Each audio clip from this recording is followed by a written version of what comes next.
Okay.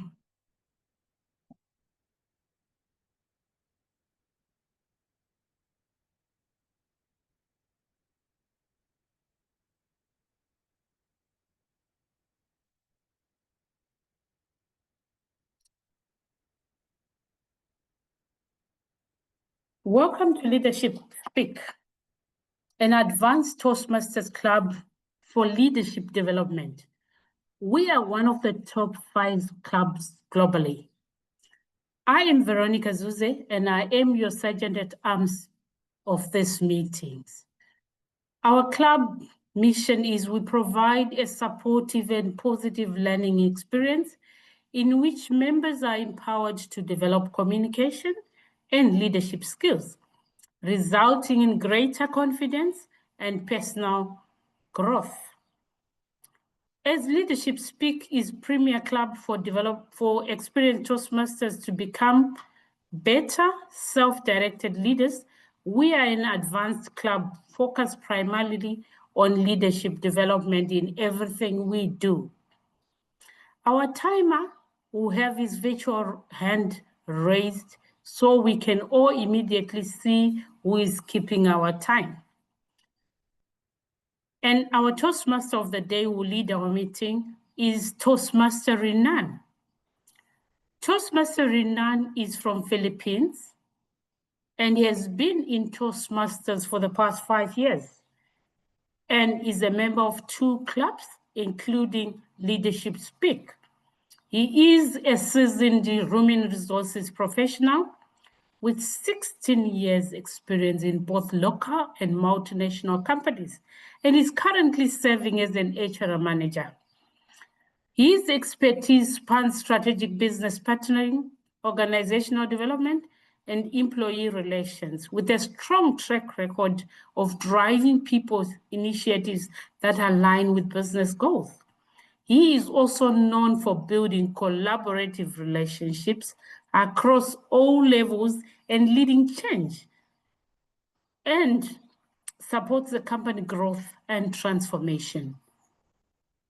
Ladies and gentlemen, help me welcome to the virtual podium Toastmaster Renan.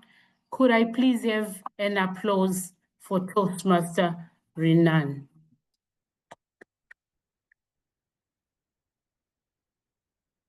I think he's dropped out. He's dropped out, I suppose. He's not here. Hi, Zoom Master. Can you spotlight me? I'll cover for him for the time being. Okay.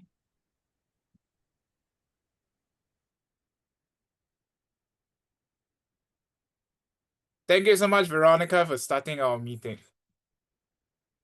Hello, members and guests.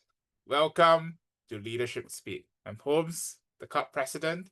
Noting that the Toastmaster Day seems to have some network issue, I'll take over for the time being. Leading in the grey.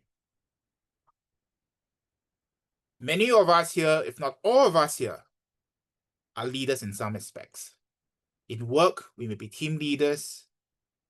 In our families, our communities, we may be brothers, elder brother, elder sister, parents, senior members of the club to guide others. And in that process, we may not have all the information that we need on hand. We may never have. We don't have a crystal ball to know what's ahead. But as leaders, we still need to act. Hence, this meeting here, we will explore what is needed for leaders to be functional in the grey. To the guest, you are the most important people in this room.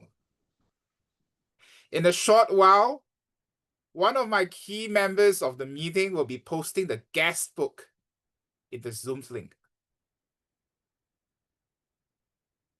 I encourage you to sign the guest book, let us connect with you, and let us speak with you towards the end of the meeting.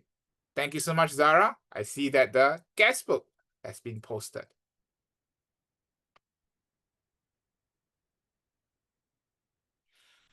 Without further ado, I'd like to move on to the toast, who will first start off with letting us know more about the meeting team and to bring us through the meeting, which will bring us through the meeting. Let me welcome Tati. How are you, Tati?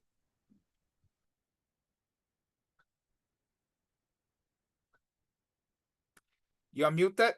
Please unmute yourself.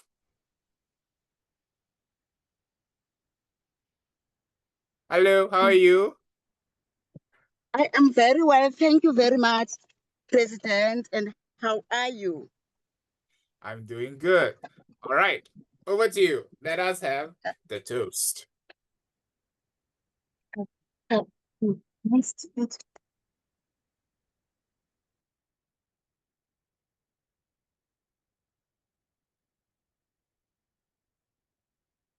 The sea, once it casts its spell, holds one in its net of wonders forever. Today, our theme, Leading in the Gray. I believe this quote deeply with it. It is from our explorer, Ferdinand Magellan. Imagine yourself navigating a vast sea with your compass broken and your GPS not working. You are left with a mirror, the sun, and a map. As you chart your course, you realize that the map indicates a treacherous shore which lies ahead, but the sun suggests a different direction. Your crew is divided, with some urging you to follow the map, while others believe the science guidance is more reliable. As you traverse, fellow Toastmasters, the course of life as leaders, the conflict within you grows as you weigh the risks and benefits of each option. If you follow the map, you might avoid the show, but could also lead you astray from the course, wasting valuable time and resources. On the other hand, the sun's guidance might lead you straight into the show, putting the entire crew at risk. This is the essence of leading in the gray. It's not about making tough decisions. It is about maximizing and making these decisions with incomplete information, conflicting priorities, and uncertain outcomes. But it's in these moments that our true leadership, our skills are tested. We must rely on the mirror, our values, and the sun, our principles, and judgment, our map, to guide us. As leaders, we can learn to own the gray, to step forward with confidence and humility, and to lead with depth. It is our willingness to take calculated risks, to trust our instincts, and to adapt to changing circumstances.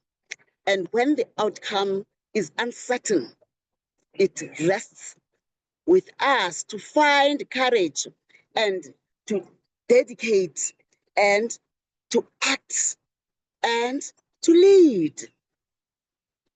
Mr. Toastmasters, fellow Toastmasters, and esteemed guests, please unmute, open your videos, and join me in celebrating leaders who have braced the uncertain, and raise your glasses. Here is to leading in the gray. To leading in the gray. Leading in the gray. Yes. Over to you, Mr. Toastmasters. Cheers. Cheers. Okay, thank you, Nafi, for that wonderful toast.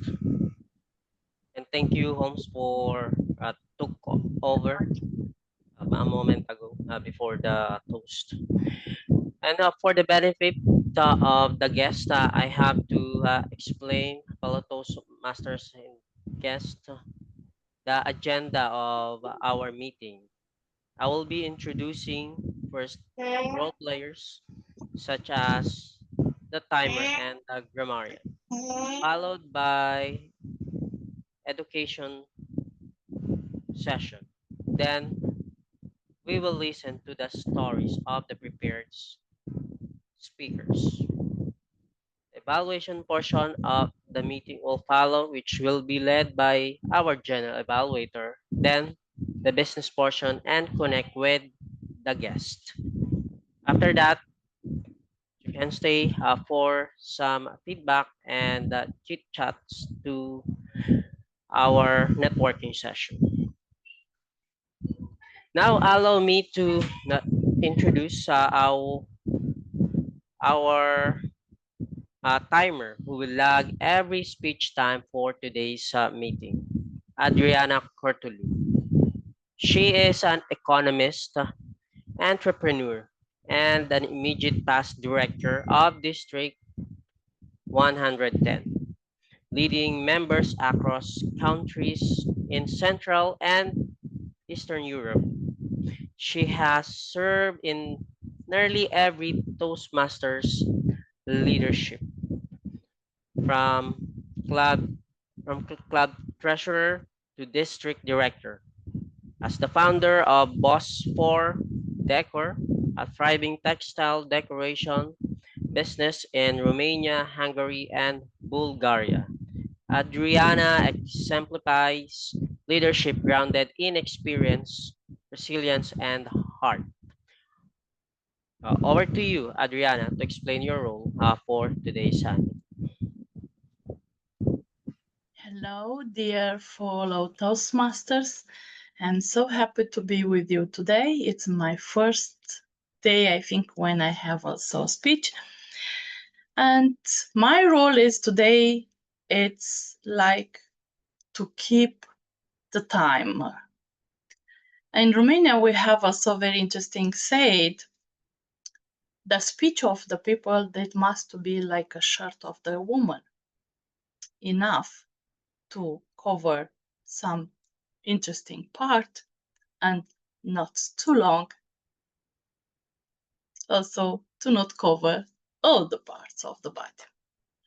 So like in our Toastmasters, we have time for each of the kind of speeches.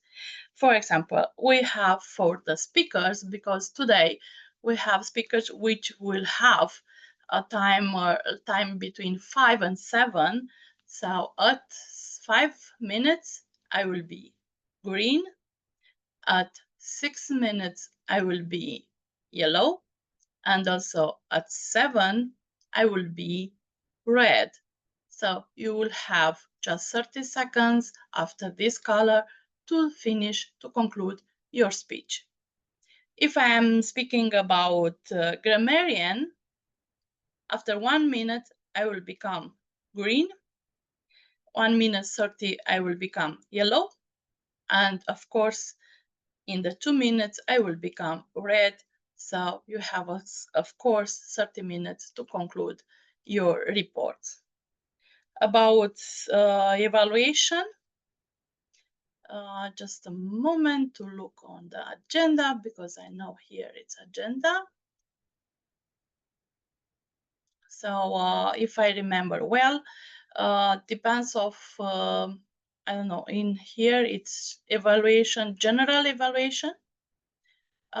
He will have 5 minutes maximum. So at green, when it's 3 minutes. At yellow, when I will be 4 minutes. And of course, it's 5 minutes, I will be red. For evaluation of the speech, it's maximum 3 minutes. So at 2 minutes, I will be red, 2 minutes half, I will be yellow, and in the end, I will be red. When you conclude, it's 3 minutes, and after you have 30 seconds to finish. So I will write in the chat all my reports. Thank you so much. Have a great meetings today. Okay, thank you, Adriana, for explaining your role. And now let's move on to the grammarian role, who will share the word of the day. Our grammarian for today is Nelly Ayodo, a leader who chooses clarity over grayscale. Over to you, Nelly.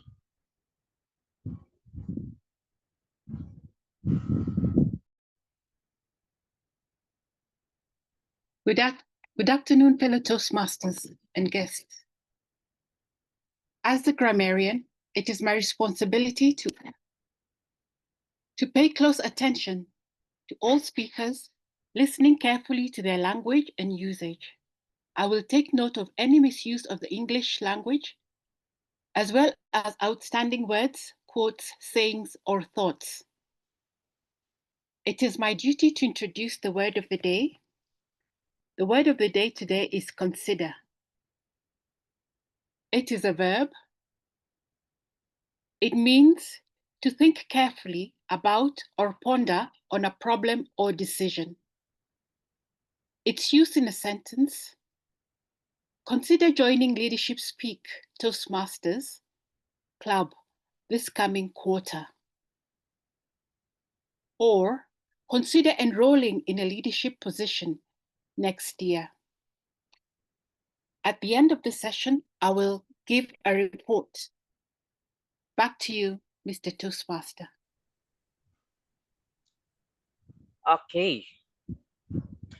It's an easy to use word, and I'm going to consider using this word of the day for today's meeting, and hope we can incorporate as well the word of the day consider in all of our speaking opportunities for today's meeting. Okay, this meeting is being recorded for training and education purposes for our guests. I hope you enjoy the meeting.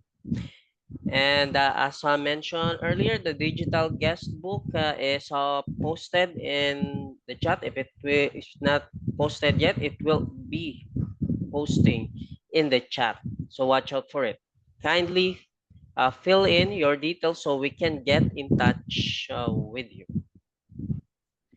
Now moving on to our education session part of the meeting. Our keynote speaker is Sandra Valks. She is someone who knows firsthand that leadership doesn't always show up in a boardroom or on a stage.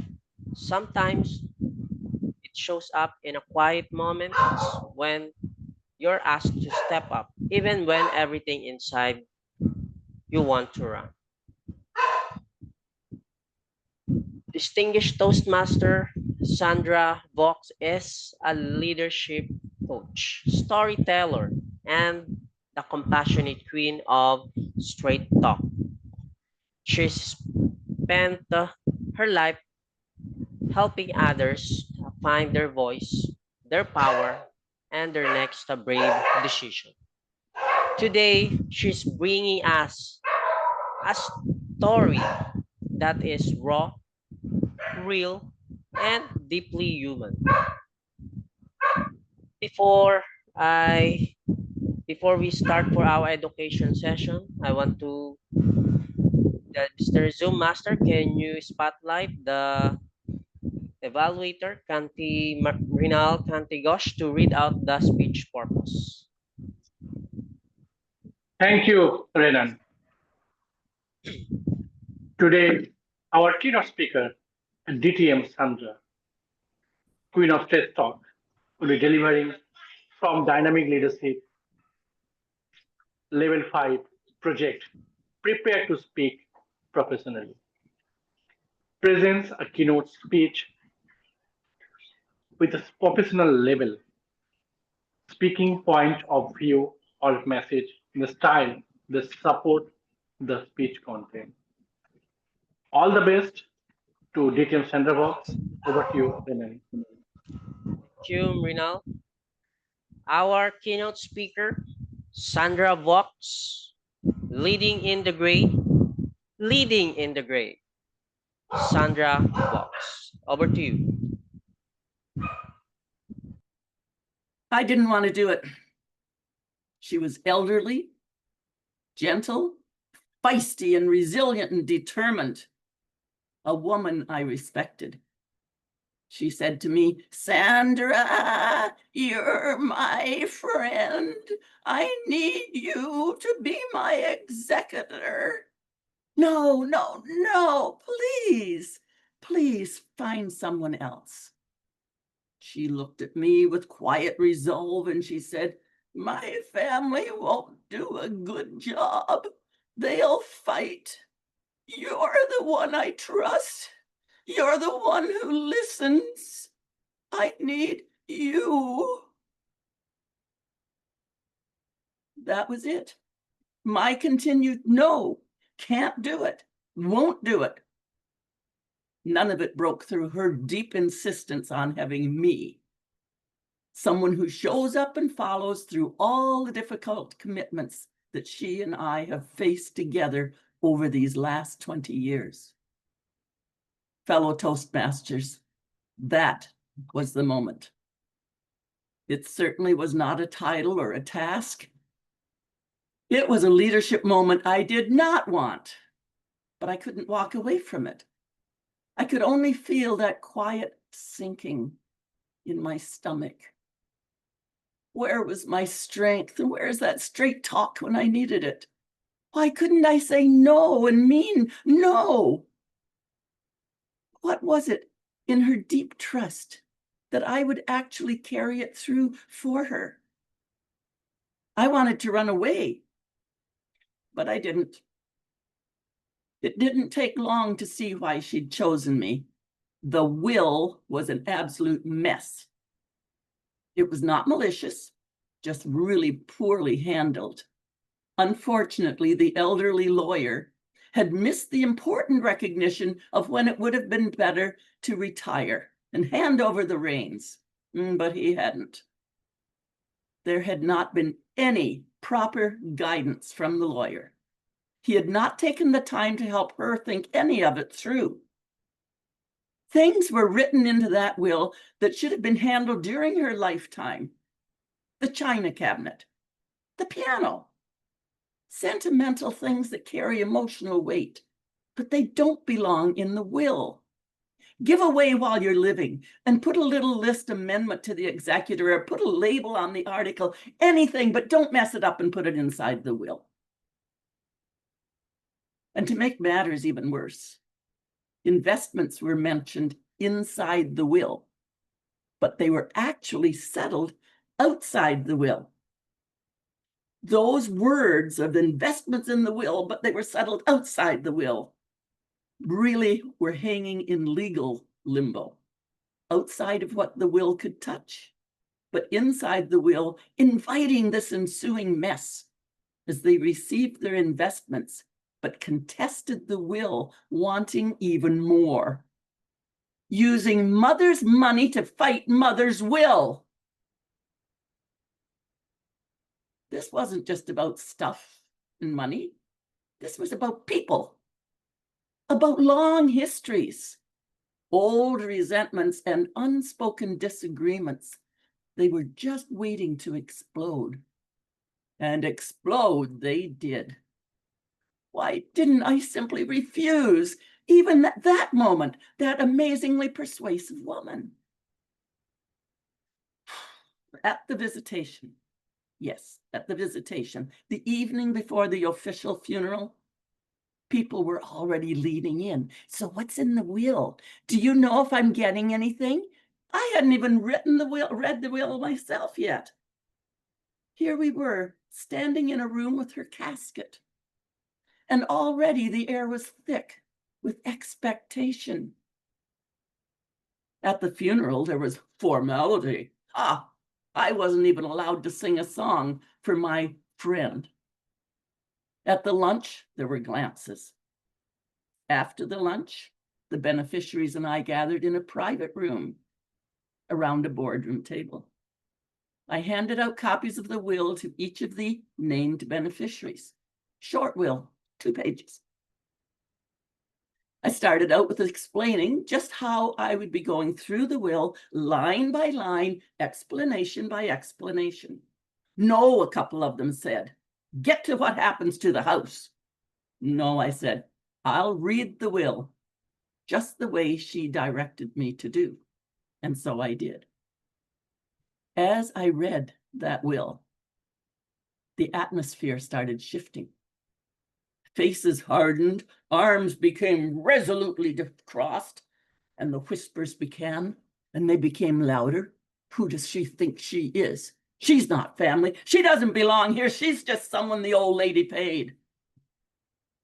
It started with the 70-year-old son throwing down the paper, jumping off his chair and storming out of the room. This is nonsense, he shouted. This isn't going to stand. Mother said my sister and I would get the house. But it wasn't in the will. What the will did say was that he and his sister, the 2 adult children that she was naming, would receive the investments. And they did. Those investments were held outside the will as named beneficiaries. But the lawyer had muddied the waters by mentioning those investments inside the will too, where they didn't belong. That confusion gave the son fuel to believe there must be more, that the house might somehow count as part of the investment pot. This house, where the old woman had lived for 47 years, was not any part of an investment strategy. It was the home she kept through hard work and waitressing wages. And she'd made a very conscious decision to leave it to her grandchildren. Now, these were the children of the daughter, another daughter who had moved in and cared for her for probably 15 years so she could stay out of a nursing home. Her intentions were thoughtful and they were fair, but the will itself was murky. There had been no proper legal counsel, no planning, certainly no clarity. And now the son was using his own mother's money, the very investments he already received, to hire a lawyer and try to fight the will. His lawyer even asked mine, does she, me, the executor, want to settle? Settle? As in give him something to make the problem go away? Absolutely not. Because if I had settled anything, I would have set a precedent that the house could be declared an investment. And then everything would go to the son and daughter, and those grandchildren and the ones her heart wanted to care for would be left with nothing. No, I would not settle. I made that decision with my own critical thinking, and I stand by it. And the truth is that those beneficiaries have no idea how hard I have fought and continue to fight to protect what was meant for them. Well, from there, it unraveled really fast. Then came the contents. This house, where she had lived for nearly 5 decades, was packed full. It had a lifetime of things, stacked and stored and layered with stories. That house was in really bad shape. Years of caring for her husband, who was a quadriplegic, years of being bedridden herself. Well, we brought in the realtors.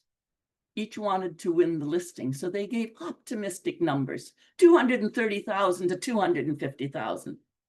But when the time came, when the house was emptied properly, we couldn't even get 210,000. Couldn't get it. And who emptied the house? Well, it certainly wasn't those beneficiaries of the family, those young grandsons that she was naming as beneficiaries. They didn't have time. It was the caregiver and me. This caregiver was the fourth beneficiary. 3 grandsons and the caregiver. This caregiver had promised the daughter, who lived with her mother, so that she'd stay with the old woman to the end. And she did. The caregiver loved that family and carried out, well, I don't know about the family. She loved the daughter who passed away and the mother who she had stayed with. And she did carry out that promise, and she became exhausted and heartbroken. When the old woman passed, the caregiver was the one left with the deepest grief and the house full of memories. And yes, there was a grief process that needed to happen. You can't just scoop up a life in garbage bags and haul it to the car. I knew that. I felt it. And yet, while we sorted, cleared, donated, hauled, and even cried, the texts were coming in on the cell phone. Is the house ready yet? What's the price? What do you think you're going to get paid? Every message was sharper than the last. Not one of them came to help. They were too busy, or they were too sore, or they couldn't afford the gas to drive down. But they all had opinions and questions, and lots of expectations. I was still standing in the gray, as you can well imagine. There were the threats, ugly ones. One of the beneficiaries sent a string of messages that made me feel unsafe. Day after day, the tirade continued, and eventually I had to call the police. I insisted that the police put my complaint in a file, and I secured a case number. Another beneficiary sent a letter through their lawyer, went to their lawyer, demanding things, accusing me of misrepresenting everything. My own lawyer started pulling back, recognizing that we were getting into some serious matters here. Sandra, this is too much. I don't do litigation. You need to find someone else for the litigation process. So I did, or rather, I really tried. Do you know how hard it is to find a litigation lawyer in a small town? It took weeks. And during those weeks, I carried it all. Every message, every angry phone call, every cold glare and bitter word. My regular lawyer carried on with the standard items, just such as probate, and helped me eventually with some necessary communication to those residual beneficiaries. Yes, even the beneficiaries were classified into different categories. Now I had two lawyers to deal with. I didn't know that I could have said no. Even at that point, I could have said no. I didn't know I could have stepped back. I didn't know there was a choice. Because when someone trusts you, really trusts you, you feel a weight that won't let you walk away. And so I stayed. I stayed when it got hard. I stayed when it got personal. And I stayed even when I wanted to disappear. Slowly, I found a lawyer who would take on the litigation. I had friends who reminded me of my strength and gave me support when I didn't even know I needed it. I kept going, screaming inside that I should have, that I still wanted to say no, but no, That's not how I'm built. There were days I sat at the edge of my bed, wondering why I had agreed. There were moments I felt ashamed of just how much I dreaded the next phone call, the next letter, the next demand. What surprised me most was what I started to see about myself. I wasn't just managing an estate. I was managing fear, my own fear, and theirs. I was managing the collective mess of unspoken grief and relentless grasping more. I realized that leadership is about being the steady one, because leadership is about being the steady one, even when your own hands are trembling, and trembling they were. Leading in the gray goes beyond the pink. Leading in the gray comes in the form of one deep breath after another, and the quiet decision to hold the line. Saying yes isn't always the brave answer. Sometimes leadership means saying no and meaning it. And if you have ever been the one always saying yes, because you're strong, because you're kind, or because you're the one they count on, listen to this. You can still love them and say no. You can still care deeply and step back. No is a complete sentence. Sometimes it's the wisest, strongest one you can say. Leadership is not always the stage and the applause. It's sometimes just a storm and the choice to stay standing in it. That's what we mean when we talk about leading in the gray. It's not black or white. It's just that murky, uncomfortable, no one wants this space kind of gray. No perfect answers. You don't always know if you're doing it right. It's that place where you simply do the best you can do. Show up with integrity and stay the course. Leadership sometimes comes with fanfare, and other times it just looks like quiet strength in the middle of someone else's chaos, or even in the middle of your own chaos. So why am I sharing that here at Leadership Speak? Why? Because this club, this very space, is where we learn to lead in the gray. We don't just practice speeches here. We practice poise. Look at me. We practice staying grounded when emotions run high. We practice working through the messy middle of a message. Yeah, the messy middle of a message. Holding our center when the timer runs out, when it turns red, and then your hands go all clammy and cold. Oh, what am I doing? Here we learn to think critically, especially when there's pressure. We learn to make decisions even when the answer isn't obvious. We learn to trust our own voice, trust our own values, so we can use them out there in the real world, not just in here where it's safe. We lead ourselves first, so that then we can go out and lead others well. And most of all, we learn that we don't have to do it alone. The whole club is here to help each other. We don't have to do it alone.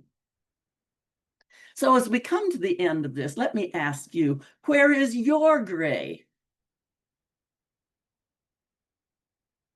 Where in your life are you being asked to lead, but nothing feels clear? Where are you carrying something quietly, hoping no one else notices the weight on our shoulder. Who is standing beside you? No matter how capable you are, and you are capable, you don't have to do it alone. If you're standing in the gray right now, you're not failing. You're leading. You're standing in the gray. You're leading. You stay the course and lead on. Be victorious. Oh, and a little postscript here. Just a little postscript. Just a little final caution. If today or tomorrow you find yourself in that unclear, unwelcome, uncomfortable gray space, especially being executor for an angry family, because being an executor is more than a title. It's carrying out someone's final wishes and absorbing all the emotions that they left behind. That's that heavy weight. Certainly the beneficiaries aren't noticing any of it on my shoulders. They're just fighting.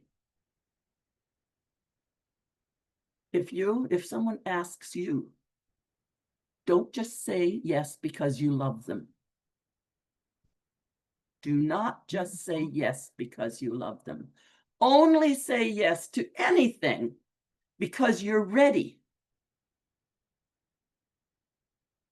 Only say yes to anything, not because you love them, but because you're ready. Otherwise, run. Run fast. Run very, very fast and very, very far, because you can say no, no, no. Toastmaster. Wow, Sandra, congratulations for that wonderful speech story that you shared with us, Leading in the Gray. It highlighted how leadership, it's not always about having the right answers, but about navigating uncertainty with integrity and courage. Your message was a strong reminder that clarity often comes through actions, not before it. Thank you. Now, I hope our guests enjoy so far the learning you got from our education mentor for our education session. If you want to know more, I recommend filling in your details in the digital guest book posted in the chat. So we will get in touch with you for our upcoming events. Okay, now we will begin our prepared speeches. We have 5 more speakers. Our first speaker, Buhari Syed. Zoom Master, can you spotlight together with the evaluator, Ashwati Rajan? Fellow Toastmaster Buhari or Toastmaster Buhari will deliver a speech under Visionary Communication Pathway Level 4, project number 3, Building a Social Media Presence. Let's call on the evaluator Ashwati Rajan to read out the speech purpose of Toastmaster Buhari.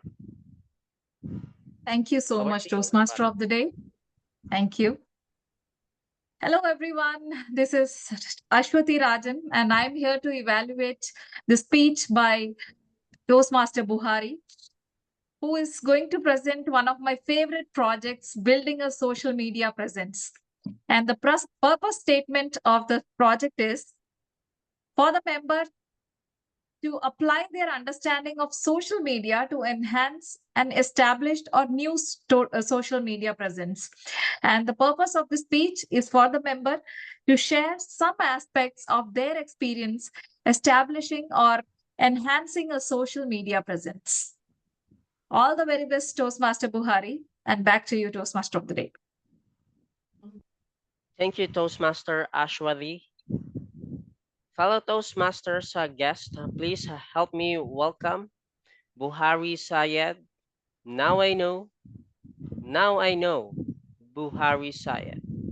Over to you. Thank you, the Toastmaster of the Day. By the show of hands, can you indicate if you are on any social media platform? X, Facebook? Oh, wow. Now I know. For a long time, I underestimated social media. I thought it was just noise. A place for trends, random opinions, and endless scrolling. And honestly, I never saw myself as someone who had anything extraordinary to post. But a few months ago, I made a quiet to stop sitting on the fence and to start showing up, not to impress anyone, not to perform, but to grow. I picked one platform that I will experiment my growth journey, and it was LinkedIn. Again, by the show of hands, if you're on LinkedIn and you are yet to connect with me, let me see your hands. Of course, after this meeting, I would expect to see a lot of collaboration and connection between us, members of this club. In that platform, I started sharing some of the journeys I had in my Toastmasters journey, moments from leadership that I had, milestones and accomplishments in my professional career. I didn't know where it would take me, but now I know. I know that when you show up consistently, people begin to pay attention. In just a few short weeks, my profile had over 339 views. My posts had over 4,000 impressions. Now, profile visits on LinkedIn means the number of people that come to check your profile. Oh, Buhari is a banker, a public speaker, a Toastmaster. 339. And my posts had 4,000 impressions, the highest I have ever recorded in any social media platform, meaning more than 4,000 people read some of my posts that I did on LinkedIn. Now, that wasn't noise. That was reach. That was connection. And now I know that one post can turn into an extraordinary opportunity only if you consider.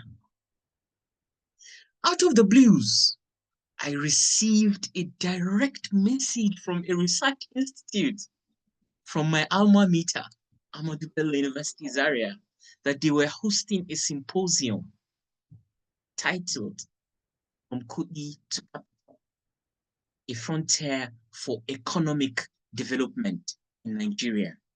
Not only that, they wanted me to be the keynote speaker, addressing entire participants of symposium. Now, point. Not because I didn't believe in my ability, but because it came from a space once known. Now I know that social media isn't just a place to talk. It is a place to be found, a place to lead, and a place to grow. And speaking of growth, this year I organized an Area 32 conference, one of the biggest events I have ever hosted. We hosted a past international president of Toastmasters, the world public speaking champion. We trained, we connected, we transformed. We helped drive visibility, connection, requests of those speakers from LinkedIn and especially the social media platform. The same platform I once ignored became a channel of impact. So what else do I now know?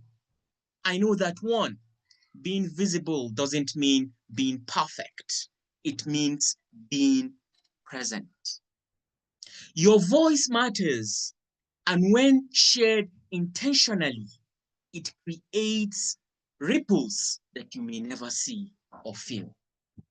3, social media is not a distraction. It is a tool if you use it with purpose. Open doors, grow communities, and shape the future. Today, I no longer see LinkedIn like a bullet board. I treat it like a platform, a microphone for meaning, growth, and connection. And now I know that when you stop waiting for the right time and start sharing from where you are, you don't get seen. You get involved, you get invited, you get trusted, and you get owned. In Toastmasters, we don't do what we do and learn what we learn by accident. We grow by showing up again and again with intention and clarity. And if I've ever learned anything from this journey, then it is this. Sometimes the most powerful thing you can ever do is to press post on your social media platform. Thank you, and back to you, the Toastmaster today. Okay, thank you for sharing that powerful message about what you posted in social media.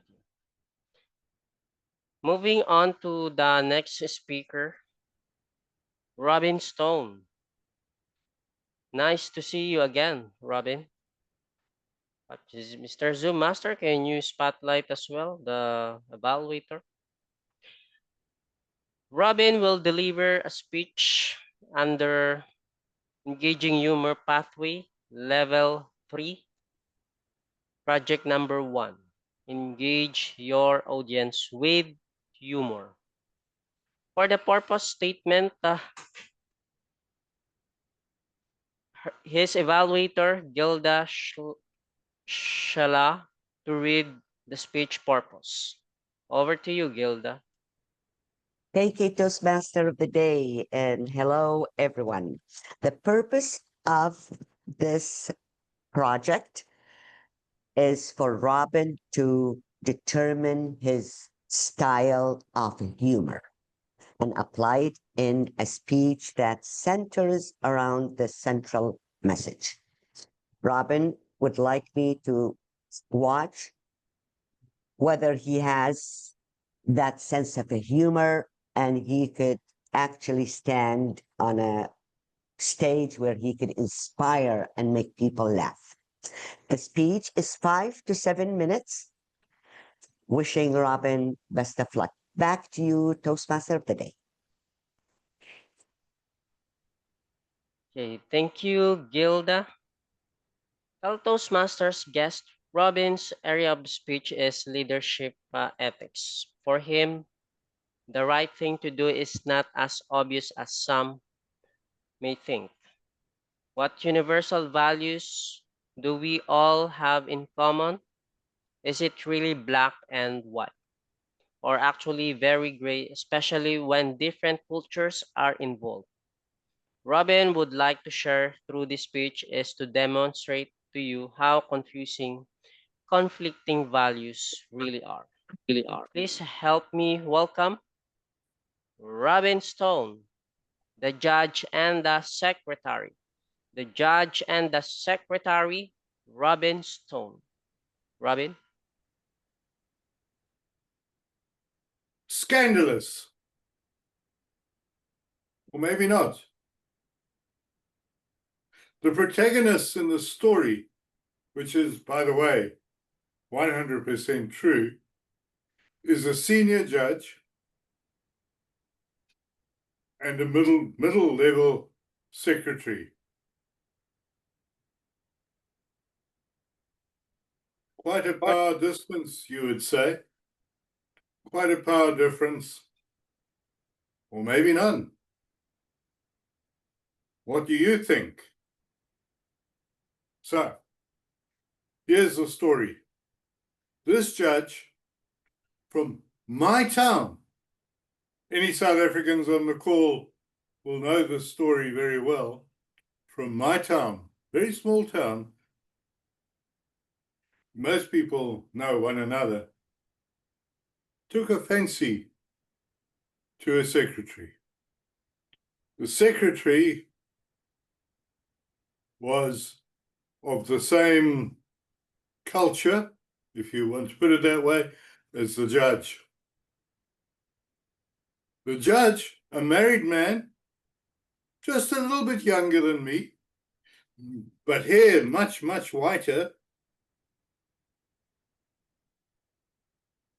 decided that he really liked this person and started to engage her in a series of WhatsApp messages. Yeah, most of this took place on WhatsApp. And the messages were laced with emojis of bananas and eggplants. This is 100% true. Was this wrong? Not according to him. He made it clear to her what he had in mind. I mean, you can imagine. I don't really need to tell you. He would like to take it a little bit further. However, she responded with the word no. Now, I don't know about you, but maybe you have a culture where no actually means yes. We would discover that in his culture, and apparently in her culture, that her saying no didn't mean what some of us might believe is no, but actually a very nuanced no. So, yeah. So his no was no, not now. Not now. Maybe later, but not now. Did you know that no can mean that? This seemed to be a surprise to her as well, even though she shared his language and his culture. By the way, on the subject of language, the Honourable Judge is extremely articulate in English. His English is much better than mine. She chose at the subsequent inquiry, which is ongoing, to speak in the vernacular. Now, of course, one of the features of this kind of exchange is the photograph. A selfie, so to speak, but not head and shoulders. So he sends her a photograph, and she responds with one word, and the word is Haibo.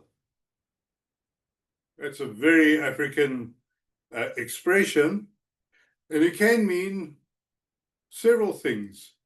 But in this context, it probably means, wow, that is really amazing. Or, I am totally disgusted. What are you doing sending such a picture to me? Well, the meaning, of course, is somewhere in the grey. I know what it means. He took it in the sense that favoured him, and she said that she was disgusted with this, especially when, on a rare occasion, he managed to get her physically into his office. They call them chambers. Judges apparently have chambers, not offices.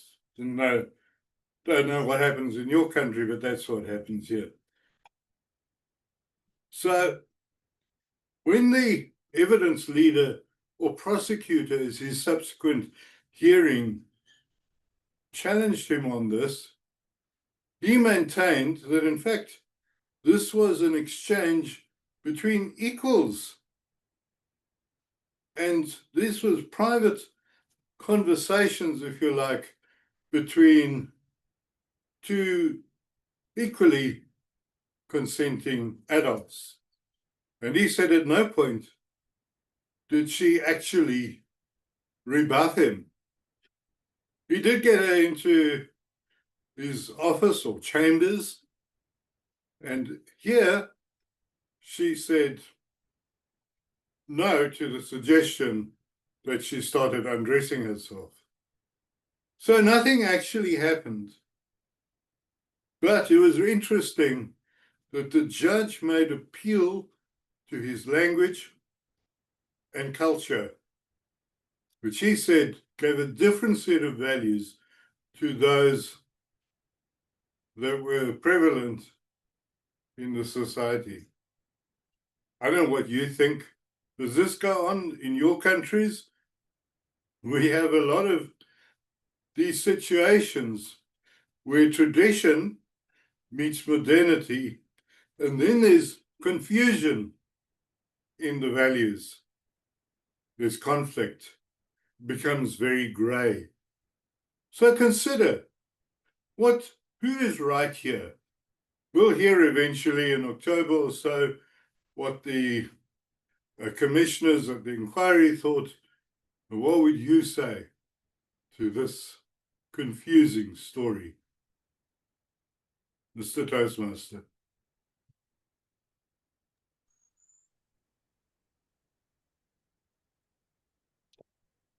Thank you, Robin, for that thought-provoking speech.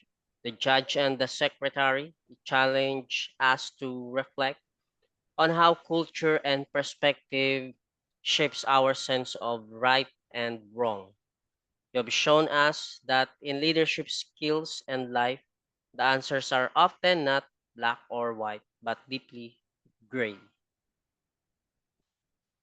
Now let's move on to the next speaker, Hannah Schmidt, who will deliver a speech under presentation Mastery Path Level 1 Project Number 2, Writing a Speech with Purpose.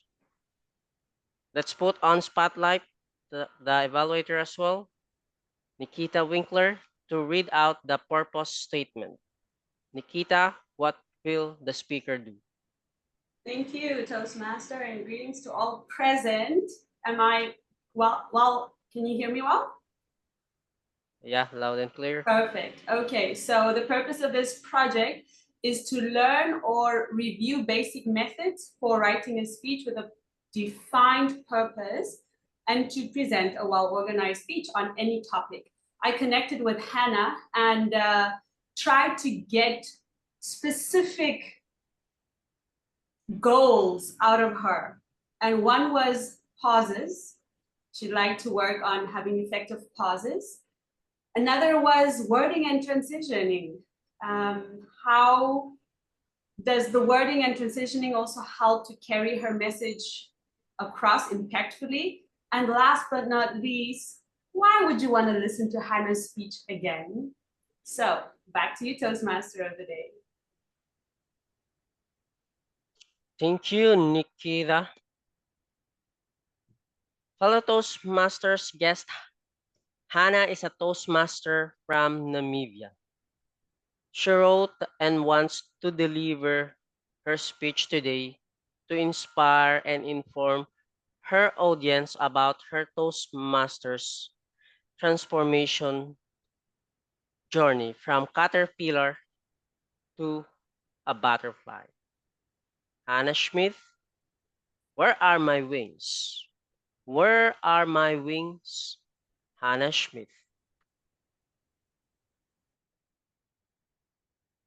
Fellow Toastmasters, have you ever felt like a caterpillar, slowly moving while others seem to fly effortlessly with confidence and successfully?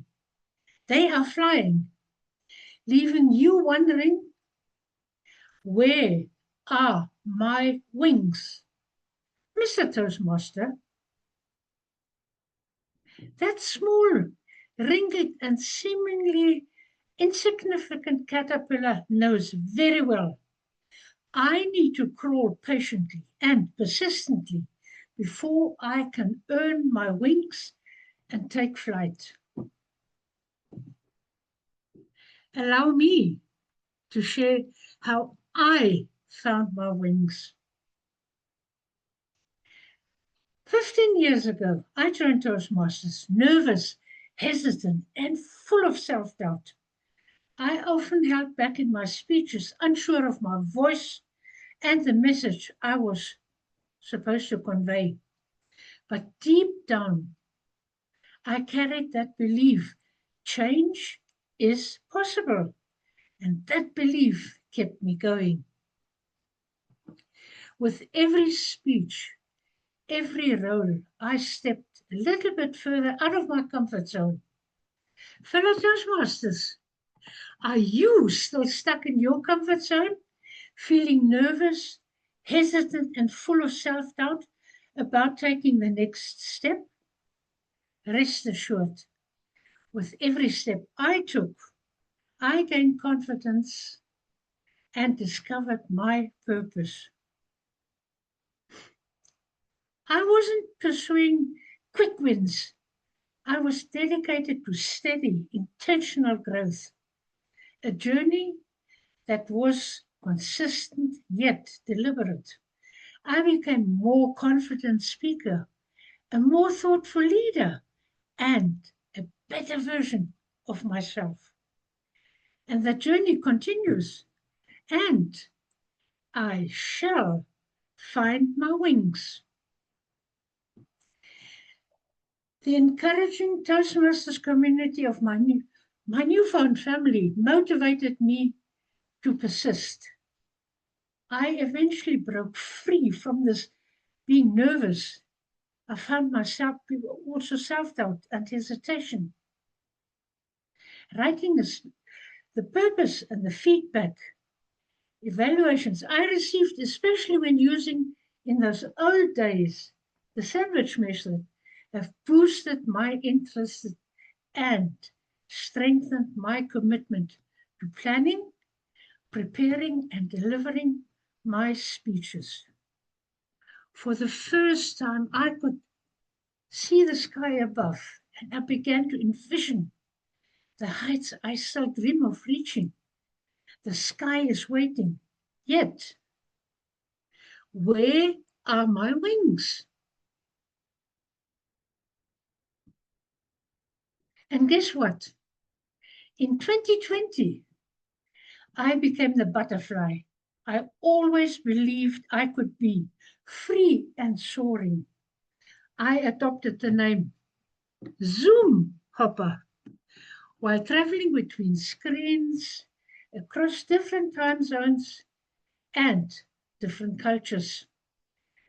Traveling to clubs around the globe boosted my confidence and helped me find my true identity. My globetrotting and Zoom hopping experiences introduced me to Leadership Speak, the top club for experienced Toastmasters aiming to become better, self-directed leaders. They focus on evaluations that promote critical thinking and are engaging, targeted, all the while adding a little bit of fun, an element of fun, just a wee bit. Here, I continue to grow as a communicator, as a leader, as a learner, seeing growth as an ongoing journey rather than a final goal. And this journey is far from over. I'm no longer flying, I am soaring.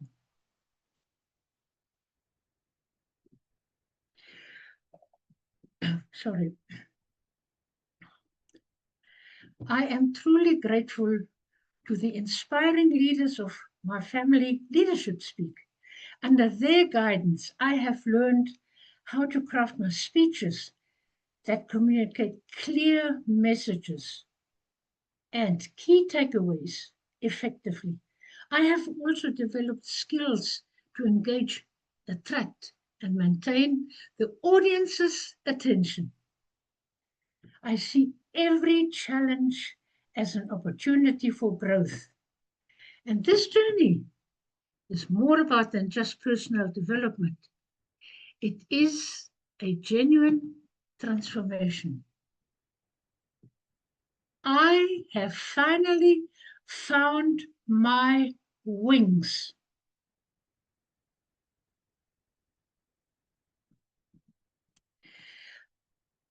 I see every challenge as an opportunity. Nature reveals the truth time and time again. Transformation is possible if we give it time. We need time for that transformation.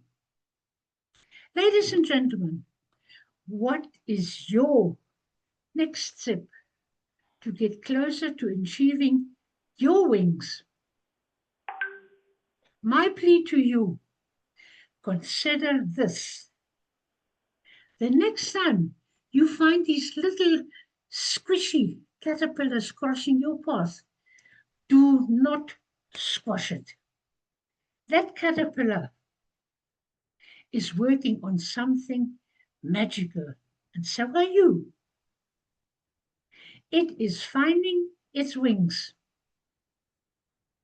Mr. Toastmaster.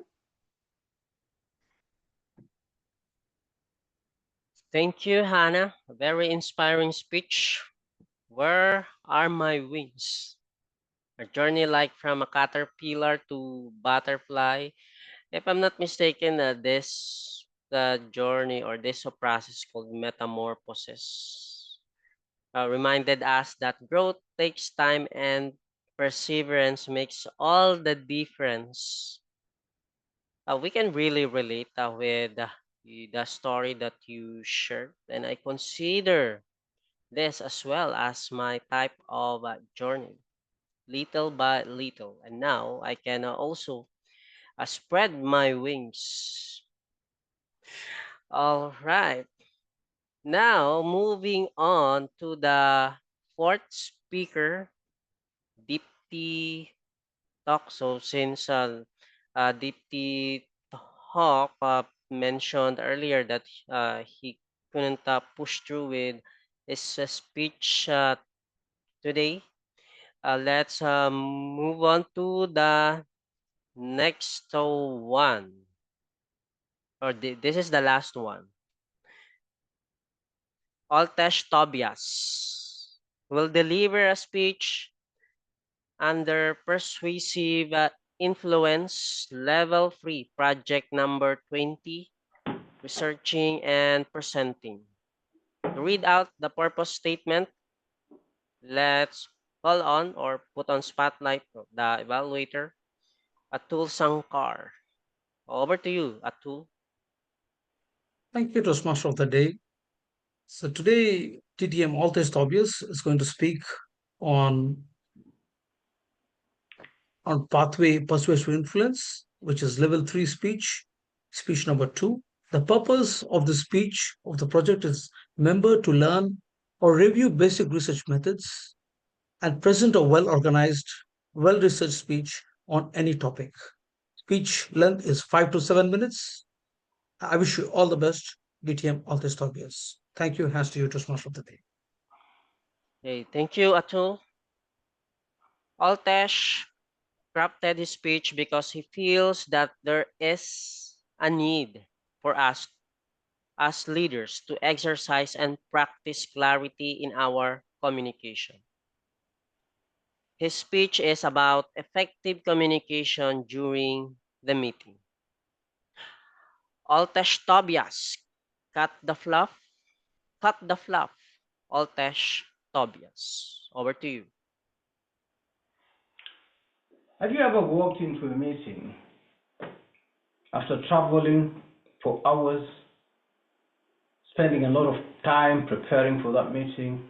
You show up for that meeting, the meeting runs, and by the time the meeting finishes, you look back and reflect and you realize that the meeting did not achieve its purpose. That has happened to me, not once, not twice, several times. I attended this meeting. It was a negotiation meeting. It was a high-stake meeting, and that meeting ran for hours. Not only did we spend time beyond the planned duration, we lost money. And this happens a lot, not only to me, not only to you. Statistics, and this was a study that was done by Doodle AG, a Swiss company that ran the Doodle platform, show that a study that was done interviewing 6,500 customers indicated that ineffective meetings cost about $560 billion in 1 year. This study covered companies in the UK, US, Germany, and Switzerland. Can you imagine? $560 billion. That is 24,000 billion hours. You might be wondering, why should I talk about meetings? I decided to talk about meetings because meetings attract the high-level leadership. Meetings spend a lot of our time and money, but the most important thing is meetings are normally supposed to make strategic decisions, turn companies around, and therefore we need to talk about how can we run our meetings effectively. Today I'm going to share with you 4 ideas. But these 4 ideas can be encompassed into one statement, which is cut the fluff. So how do we cut the fluff? As I said, 4 ideas. Number 1 is purpose. Number 2 is preparation. Number 3 is presence. And the last one is progress. If you forget these ideas, just remember that these were 4 P's. Now, to start with purpose, it is important that before deciding whether that meeting needs to take place or not, maybe you might just need to imagine, can this decision not be made through an email or round robin or maybe a shared document? If the answer is no, maybe then you can consider running that meeting. But if that decision to run a meeting is made, it is also important maybe to do a bit of a checklist. What decision needs to be made at that meeting? And there are several studies that indicate and encourage us to do a meeting checklist. A Harvard Business Review study, which is contained in a book that was issued in 2016, proposed a checklist that has several items. But I picked two. Number one is to decide whether that meeting is going to take place by asking the question, why? And the second one is to ensure that that meeting is communicated effectively. When a meeting is decided based on purpose, it is easy to prepare, which is my second idea on how to run effective meetings. In his book, Goals, Brian Tracy talks about the importance of preparation. And he says, prior proper preparation prevents poor performance. But Brian also says 80% of success of a meeting happens during preparation. And therefore, as leaders who are in this space of the gray, it is important that we prepare effectively. When I walked into the first Toastmasters meeting, I was amazed at what happened in just 1 hour. Table topics, 3 speeches, evaluations, and reports in a space of just 4 hours. So that informed me that preparation can create a lot of impact. Now, as leaders and communicators, it is important that we remind ourselves to prepare. And we have the benefit because being Toastmasters, and specifically at Leadership Speak, we now know the art of preparation. I joined Leadership Speak about two months ago, and I noted that before any meeting happens, role takers spend about 4 hours, and that is what happens during the rehearsals. But I also know there are a lot of one-on-one meetings that take place, and therefore, that element of preparation accounts a lot to what happens during the meeting. Now imagine that you have prepared your meeting and you are now ready to show up at a meeting. This takes me to the third important element. This is presence. A study that was done by Jeff Shonan indicates that 90% of participants that were interviewed confided to him that some of them multitask during these meetings. There's lots of distractions, emails, phone calls, alerts. These are all happening at a meeting. And the challenging part is, if it is an online meeting, probably there are even more distractions. So what we need to do as leaders to ensure that we have that 100% presence. Because if we lack presence, I do believe that decisions that are going to be made at that meeting might not be the right decisions for our organizations or for the community for that matter. I would therefore encourage each and every one of us, one, to exercise that presence by doing and by ensuring that we set the expectations. I like when I joined this meeting, the SAA made it very clear what is it that we're supposed to do or not to do for that matter. In a normal meeting, we also need to make these expectations very clear. That is part on the person who organizes the meeting. But how about us as participants? We need to listen effectively. We need to be present physically, but also mentally. It is also crucial that our presence should also be accompanied by participating, by contributing, by sharing ideas, and by, of course, taking notes so that we can take action later. Now we have been to a meeting. We know that there was a purpose. we have prepared, we are 100% present. So we have finished the meeting and we are now about to go home. Which takes me to my next point. This is progress.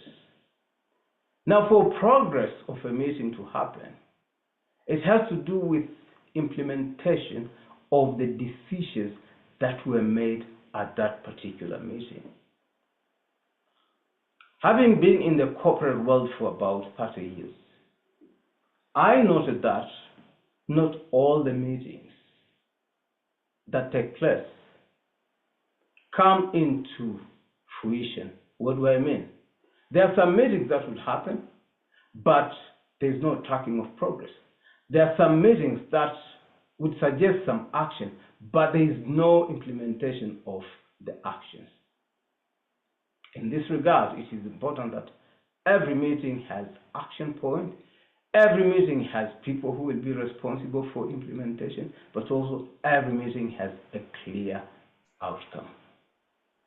Now, as I leave the stage, I would like to encourage each and every one of us who's navigating this gray in our leadership to ensure that for every meeting we establish the purpose, we prepare, we show up 100% by being present, and we track progress.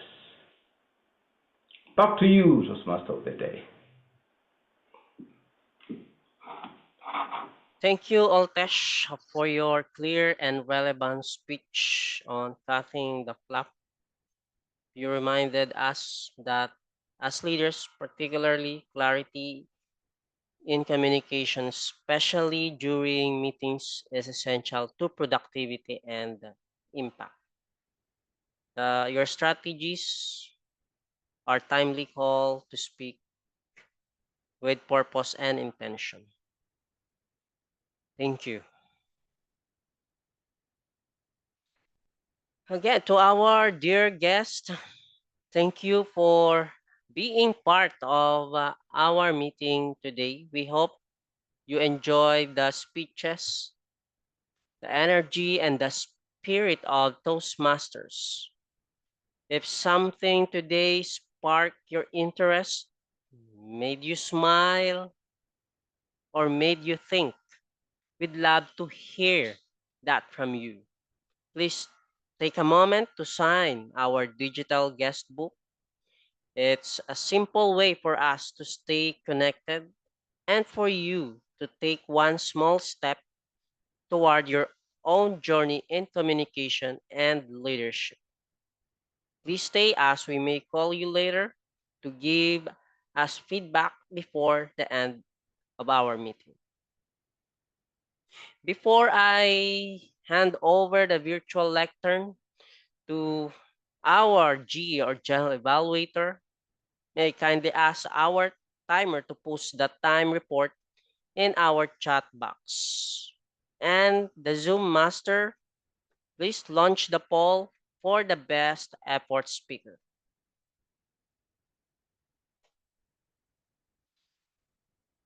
All right, so please choose your best effort speaker. Well, we have 5, including 2, 4, 6. We have 6.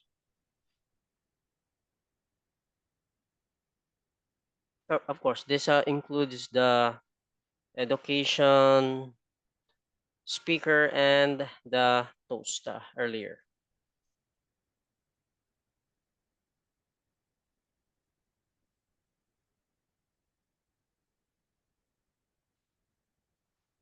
All right, I hope that you have already chosen your best effort speaker. Now we have come to the part of the meeting where we reflect, learn, and grow through feedback. Our general evaluator will lead us and guide the evaluation portion of the meeting. No other than it's Guerdah Felix. Guerdah has been a Toastmaster since 2014, so 11 years ago. So she has held many roles in and outside of the clubs. She served as District 86 Pathways Chair for year 2023 to 25. Guerdah Felix is also an author, a credit analyst, an auntie, spiritual life coach specializing in conscious listening, and a distinguished Toastmaster. Today, DTM Guerdah is our general evaluator. Please help me welcome the visionary, the connector, the active listener, our general evaluator for today's meeting, distinguished Toastmaster, Guerdah Felix. Over to you. Thank you, Toastmaster of the day. It is time for evaluation, as you mentioned. And today, of course, the evaluation will go as follows. First, I will call on the evaluators. Then I will call on the role players. And I will close with my own evaluation of the meeting. Before we start, or before I start calling the evaluators, please know that evaluation is not only for the speakers, it is also for the evaluators. Because as we evaluate the speakers, we also understand who we are as we do the evaluation. The evaluation is also for our Toastmasters and guests. So there is a lot of learning in that portion of our meeting. And now I will call on our first evaluator evaluating the toast. The evaluator said, willing to adjust while maintaining a clear understanding of the overall goal when time gets tough. This is leading in the gray. Please help me welcome Arouna. Thank you, dear General Evaluator. Leading in the gray is not about making tough decisions, but making decisions with calculated risk. It's about making informed decisions. Thank you, Dari, for sharing with us your thought about the theme of the day. I really appreciate the way you deliver your speech. From the very beginning of your speech, you started your speech with a story, emphasizing challenges leaders are facing during tough time. And also to sharing with us is not the choice they made is not so important, but the way they made it is very important. I really enjoyed the fact that by your story, you show up the way you understood leading in the grain. And I also very appreciate the way you used your voice, the way you increase your voice during your speech to emphasize some thoughts. And also the way you use your hand during your speech. Your own gesture was great. And also you try to make more vocabulary. One area you can improve is about vocabulary, because vocabulary, we have the tone of your voice, but you have also the fact that you can make pauses. So for the next time, make many pauses to let the audience absorb the message. Overall, it was a great thought. So congratulations for that. And as I said, for the next time, try to make more vocabulary. Back to you, dear General Evaluator. Thank you, Toastmaster Arouna. So what I had noticed in your evaluation, So one thing I will say, and this is to everyone, please pay attention to the time. I noticed that when you started to share your growth, if I can call it this way, you were already at the yellow. So everyone, please pay attention to that. Otherwise, that was a beautiful evaluation in the sense that you gave glows and growth. Thank you. Our next evaluator states that it is in the gray that a leader's true strengths emerge: courage, conviction, and care. Please help me welcome Holmes Teng. Thank you, Madam GE. Today's meeting is really like leading the gray for Renan. Renan has asked me to focus on his online presence and what he has done after the meeting has started. And I will categorize my feedback with the acronym AIM. AIM. A. Renan has shown active and empathetic listening. Not only was he able to introduce each and every speaker and the meeting support of the timer and grammarian with their personalized introduction, but after each speech, he was able to give his personal reflection of why the speech matters and how we should think about the speech. This is a style of active listening that I'd encourage all communicators to practice, because when we acknowledge what was spoken, the other person feels heard and more receptive to what we may be about to say. Second part, the I. Some of us may have noticed earlier in the meeting, there was sound, there were background noise, which is a fan blowing at a microphone that was heard on through Renan's screen, and also some dogs barking. But towards maybe about a quarter to half of the meeting, that sound disappeared. I'd like to share a bit more that Renan is actually not in his usual place where he joins the meeting. He has made special arrangements to be at somewhere else because there was a power outage, there was a network outage at his house. But nevertheless, there was an additional level of improvisation. When club members gave him feedback, he readjusted where he was currently at, such that those background noises could disappear. This is not easy because it required him to adjust his entire setting. Kudos to Renan for this. M. How you manage the different portions and time. I'll just focus on one particular aspect, which was after the poll has been called. I realized that there was a little bit of silence, a little bit of longy, draggy kind of a feel. One way to manage that particular portion is that you can call for the guest book speaking to the guest, and then after speaking to the guest, call for the timer's report, as well as the poll to the speakers.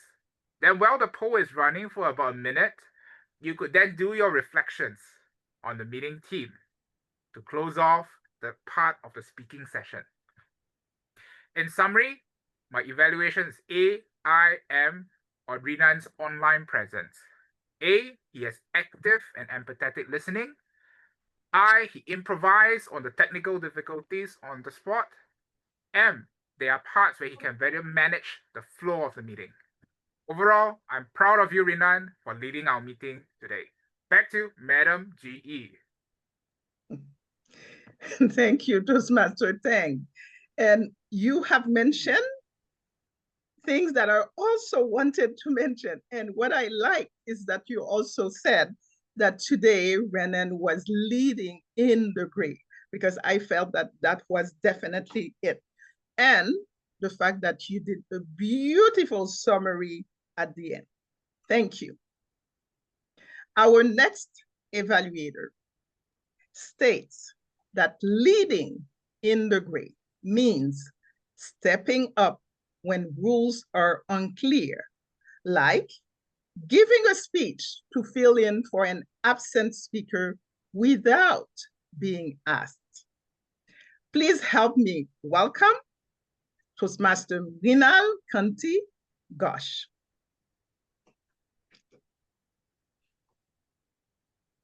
Thank you, Madam Toastmaster, fellow Toastmasters, and especially Sandra. What a powerful and emotional evocative keynote speech this was. I just not follow you, I also just follow the entire audience. How your speech was emotionally connect with all the audience. Your speech, leading in the gray, gracefully captured an ambiguity, the emotional turbulence that often accompanies real leadership.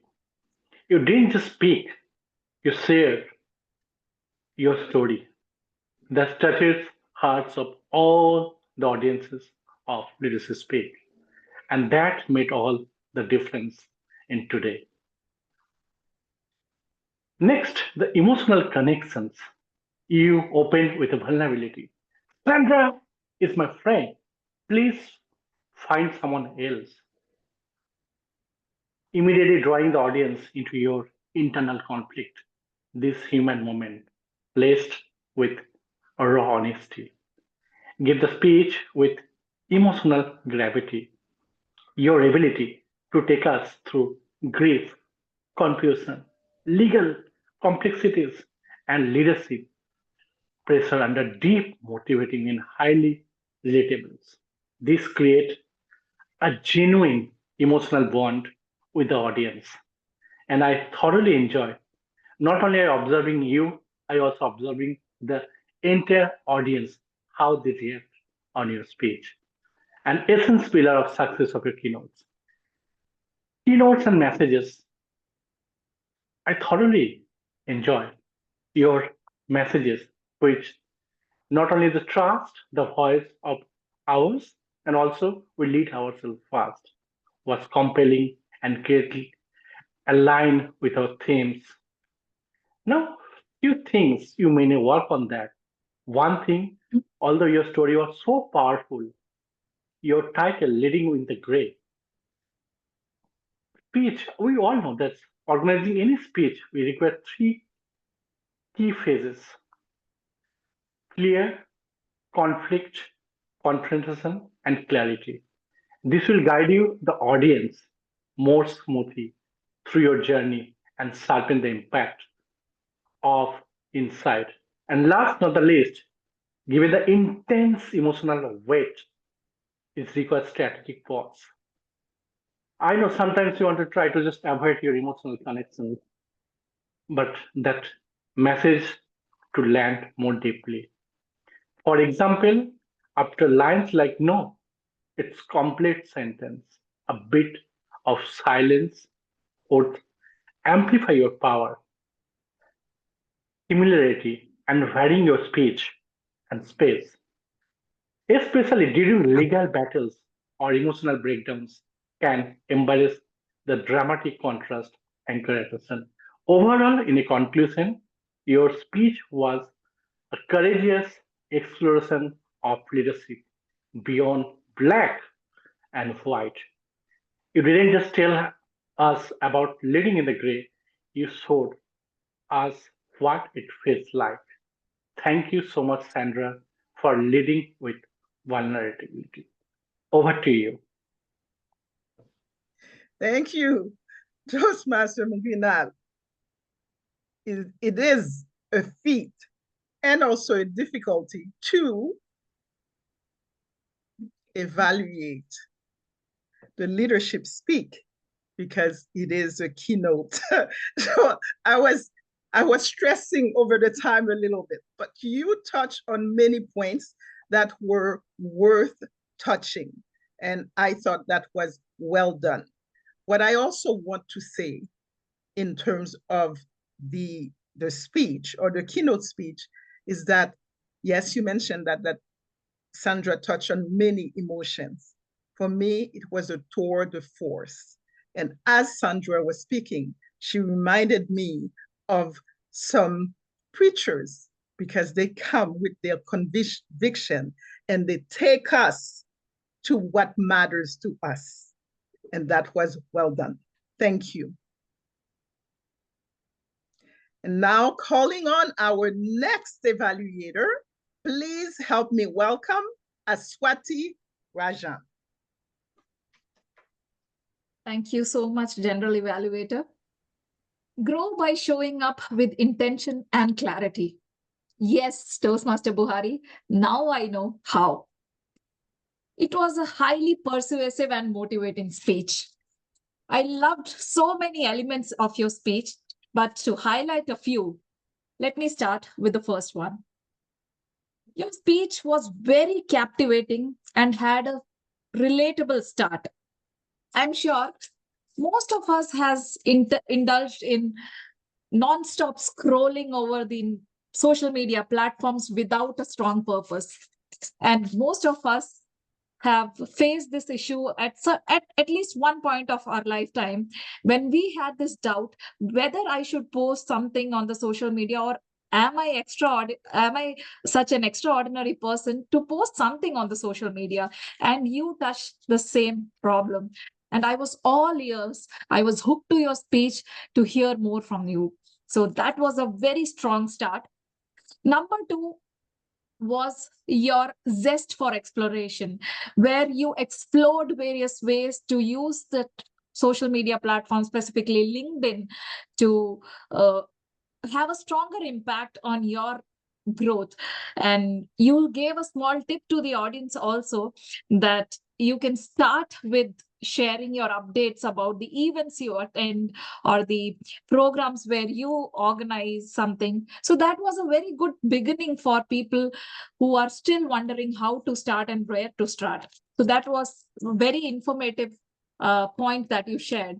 Third, and my favorite, was this strong story that you shared with all of us, your own experience where you became an extraordinary person from an ordinary person, where you were invited as a keynote speaker in your own alma mater. So that was really motivating for many of us, especially me, when I heard that. And you reiterated the strong message that you wanted to convey, that social media creates ripples when you use it consistently, and also being visible is not being perfect, but being present.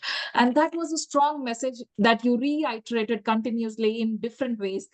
And at the end, you closed your speech with a very strong call to action: press to post. Those two words were enough to close and summarize the whole speech.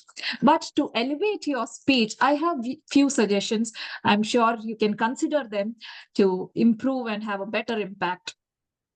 The first one is the engagement that you wanted to point out in your speech evaluation. You had a very good way to start your speech by asking questions, by asking members to raise their hands if they are using any social media. But then you did not proceed further. You just left without any acknowledgement.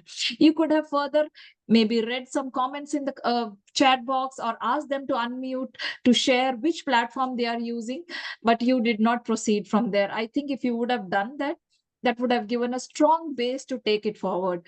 Second, you shared some data, like you got 339 views for your post, but I was also waiting for you to share some do's and don'ts or best practices that helped you to have a better impact, or that helped you to create an impact over the social media. So that I felt was a gap there. And third, very important point, the Zoom presence, especially in the online meetings and speeches. I appreciate that you had a background of a club there, but with a plain background, I think you could have created a more clear hand gestures, which would have added some more impact in your speech.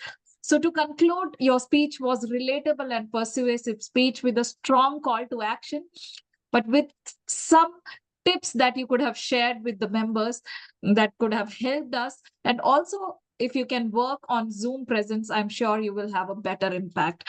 Thank you, and back to you, General Evaluator. Thank you, Toastmaster Aswati. Great points mentioned in the grows and also in the glows. What I liked also is that you finish with a powerful summary. What I would like to also add in terms of Buhari's speech or his presence is that he spoke with much conviction. And one thing that I also noticed is his hands. There was one hand that was this way and the other two comes this way. And it was either this or this. So even in the movement, there were conviction. And I like that. Thank you. Our next evaluator states, being in the gray as a leader is tough, but it is a great way to identify the kind of leadership the leader possesses. Please help me welcome Toastmaster Guerdah Schla. Thank you, General Evaluator, and hello, everybody. Robin, I was connected to your speech when I saw the title of your speech earlier, much earlier. The Judge and the Secretary. I remember the book of Men from Mars, Women from Venus. And how could I not? Different communication style, different emotion. Mix them together. What do we get? You added a different culture to that, which adds more flavor to your speech.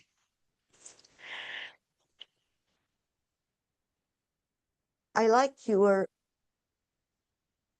points where you point the miscommunication between the judge and the secretary. First of all, you use the WhatsApp, which is a common application for everybody, so it's known to us. And especially, we all use the emoji. And you said no. When the secretary said no to the judge, and you explained it or you interpreted no to maybe later. You gave 3 different words. Chamber. What does chamber mean? In some culture, chambers mean different than different culture in other cultures. I also liked you were delivering a humorous speech, but you kept your face straight and you paused sometimes in 2 places, after the no and after horrible. Now, let's make your speech a true humorous speech.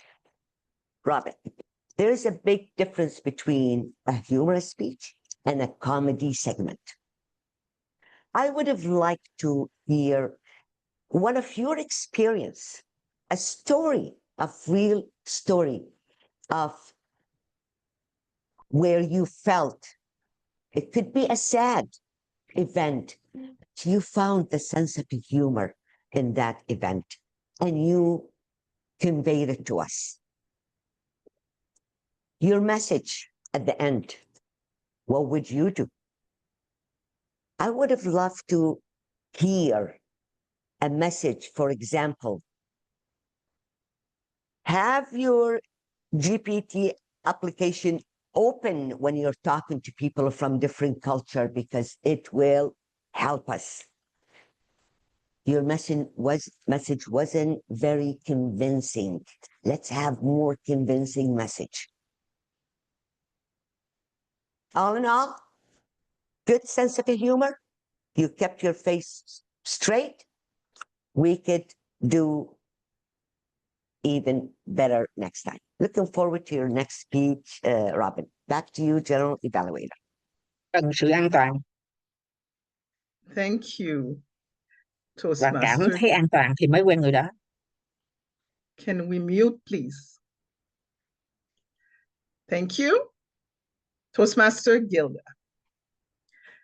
I like that you gave glows and grows, and you also detailed. It was detailed.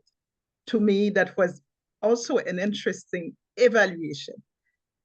Please pay attention to the time. Now, here is what I would like to say in terms of what I experienced in regards to Robin's speech. I thought there was a lot of humor. They were subtle and also very nuanced. When he spoke about the banana emoji and the eggplant, and it made me laugh internally. But what the speech did for me also, I was a little bit enraged. So I had conflicting emotions. I felt that perhaps at the end, and to that I agree with you, when Robin said, what would you do? You could have used perhaps a different emoji. That would also bring more humor into the speech. But for me, those are the speech that I do like because for me, the humor, it's there. And to understand them, that depending on the audience that you are speaking to, simply be mindful of that. But I loved your speech and I also loved your evaluation, Guerdah. Our next evaluator states, leading in the gray means taking messy actions. It is in this spectrum where leaders are shaped. Please help me welcome Nikita Winkler. Thank you. Hannah, I'll tell you why I will listen to you again. Because you have wisdom to share, and I can see myself in your stories. And by looking at the comments, I can see that others too can see themselves in your story. Your story is not just inspirational, it is a mirror. Now, thank you for reminding us to crawl patiently and consistently before we can grow our wings to fly. And even those who are flying, because I'm sure so many people in this room are already flying, like yourself. The challenge is, how do you grow stronger wings, right? How do you strengthen your wings? That is my role for you here today, Hannah, is to help you grow stronger wings and wings that are aligned to your personal goals. So Hannah, pauses. Pauses can be very powerful, but only when they are alive. It's like a breath. A breath is alive. It's got a purpose. So when every pause sounds the same, what happens is that it starts to flatten the rhythm of your speech and it becomes predictable. It becomes monotonous. So what does make a pause impactful? What makes a full stop impactful? It is when there is contrast. And what I mean by that is when you take us on a ride, unpredictable ride, when the speech is getting to that place where it deserves the pause, where it deserves the full stop. So I'm asking you not to just, I'm asking you to play with pacing, to play with a pause, to take us on a ride. Now, you asked us the question, are we still stuck in our comfort zones? I'm gonna take that question and give it back to you. What is the comfort zone that you're still stuck in? This is my observation. I've noticed that you rely a lot on the script. And when we rely on a script, it takes away from our authenticity, from speaking with body, speaking with soul. And that, Hannah, is what's going to make you stand out in your competitions. Is that authenticity, because you always have it. But I feel that even when I look at the previous speeches, is that authenticity is hiding a little bit behind trying to follow a script. So I have advice. Maybe not advice, people don't like advice. I have a structure that might help you. There's the masculine container, which is the structure of your speech. And within that, there is the gray feminine flow. There is the messy part where we know what comes next, but we let ourselves go without the script and just flow, allowing yourself to trust that your words will flow the right direction, the same way your wings will flap the right direction. So I'm challenging you to let go of the script, give us more of that, which I only felt a little bit at the end. You teased me for a second with something I could see as very authentically Hannah. Where are your wings, Hannah? I think they are in the moments when you let go of the script and you just let your soul speak. Back to you, General Evaluator. Thank you, Toastmaster Winkler. I love that you mentioned different points to consider. And I also found that it was effective that you used the theme of Anna's speech and link it into your evaluation. Well done. Thank you. What I have noticed in terms of Anna's speech is that Anna, of course, all the points that you've mentioned, but also Anna was thankful, Hannah was sorry, and Anna shared her story of transformation. Thank you. And now our next and last evaluator states integrity is key when we are leading in the gray. Please help me welcome Toastmaster Atul Sankar. Thank you, Toastmaster Guerdah. Cut the fluff. DTM Oltesh, I know you very well. You have been a good friend of mine. We have been working together since long. I know your speeches.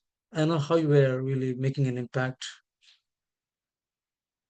I really like the way, as usual, you really went very confidently.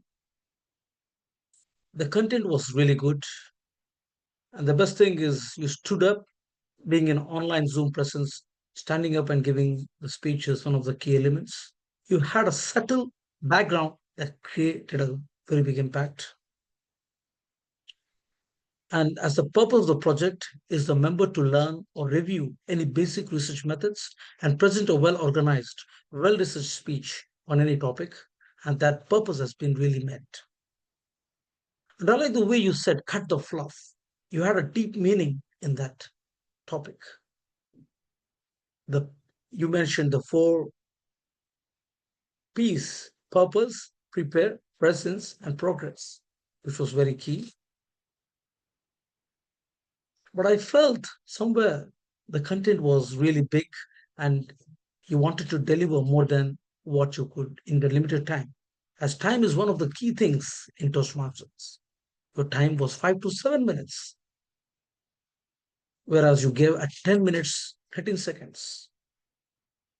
In Toastmasters, time also plays a key role. Time is discipline, time is time management, time is also a key thing in Toastmasters and in life.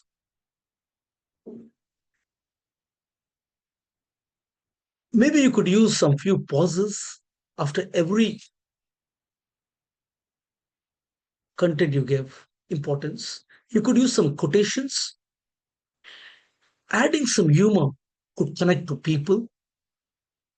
And change of voice modulation. You used a very high voice modulation, which was really good, but you could low and high to show the impact of the speech more powerful.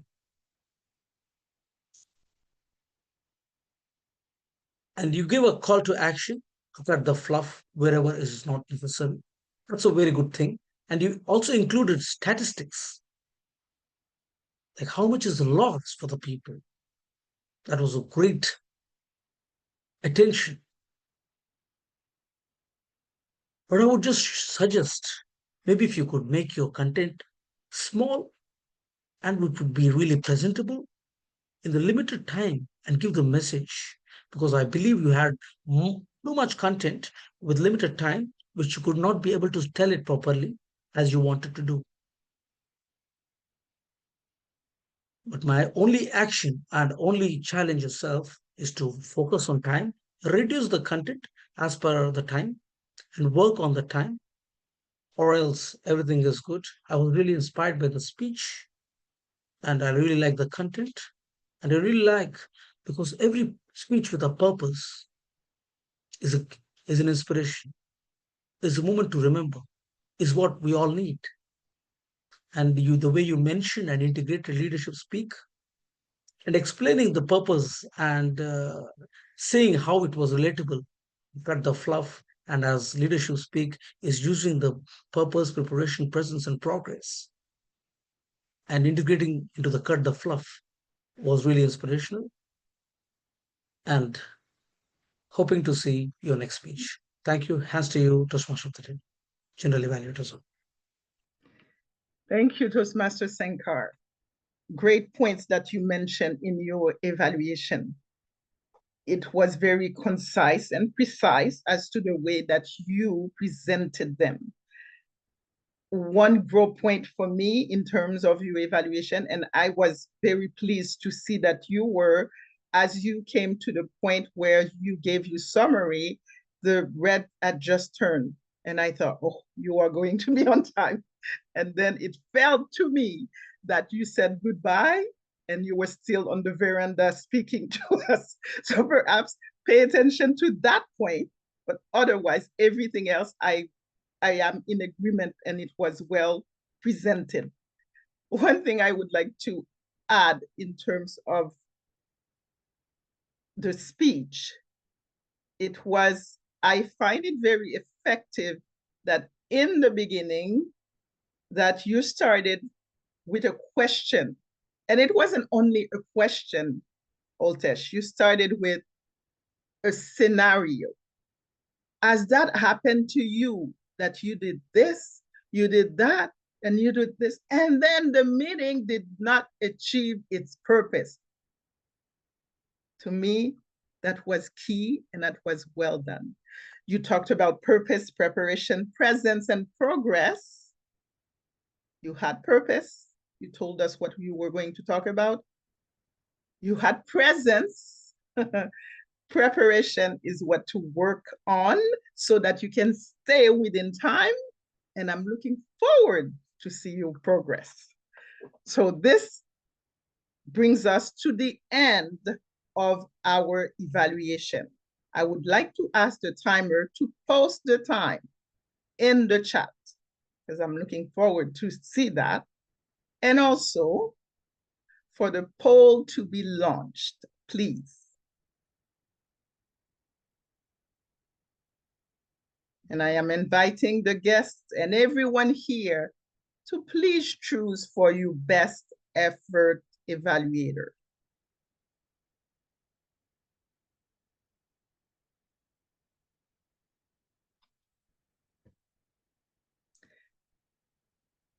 And as you are choosing, can we also post the guest book one more time, please?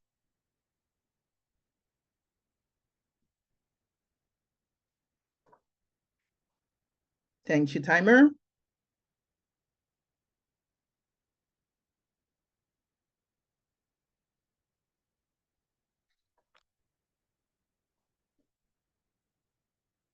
Thank you, Toastmaster Zara.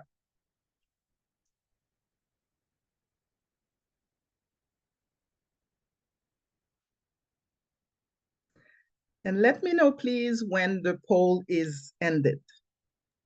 It's ended, Toastmaster Guerdah. Thank you very much.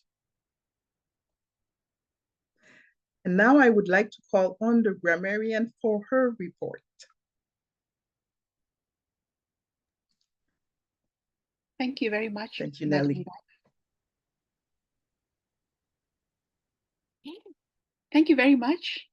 The word of the day, simple as it was only used by two people, Renan and Robin. However, there was good use of the English language, rich language, feisty, tile and track, legal limbo, created ripples, deeply gray, helped drive visibility. Nature reveals the truth, showing up with intention and clarity, became a channel of impact. Tradition meets modernity. Preparation can create a lot of impact. Tour de force, zest for exploration. The press, from press to post, words will flow in the direct direction. There were beautiful metaphors, finding my wings, emotional gravity. There were even better alliterations, messy middle of message, consistent yet confident, stuck and stored in stories, proper prior preparation. A beautiful quote from Brian Tracy. Improper use of language was the word. Perseverance was mispronounced. Back to you, Madam General Evaluator. Thank you, Toastmaster Nelly, for your report. And now it is time for my evaluation of the meeting. Of course, at Leadership Speak, we make sure that our meetings are well prepared. And this meeting was a testament to that as well. When I first joined at 9 o'clock, I had people there to welcome me and welcome the guests and every Toastmaster as they enter, which was well done. I like that we have people even before to start the meeting or start the Zoom so that we feel welcome when we come in. Those are great points because for me, it is important because as we have guests and members coming in, that they feel that they are welcomed. Those are the little actions that tells us that we are loved and cared for. So this is important. Leading in the gray will reveal to you, if you are aware, who you are, and to others as well, who you are being. And sometimes unbeknownst to you, depending on who you are being in the moment, you might gain a new name. Where I'm from, if you make a mistake, well, that's the name that you get stuck with.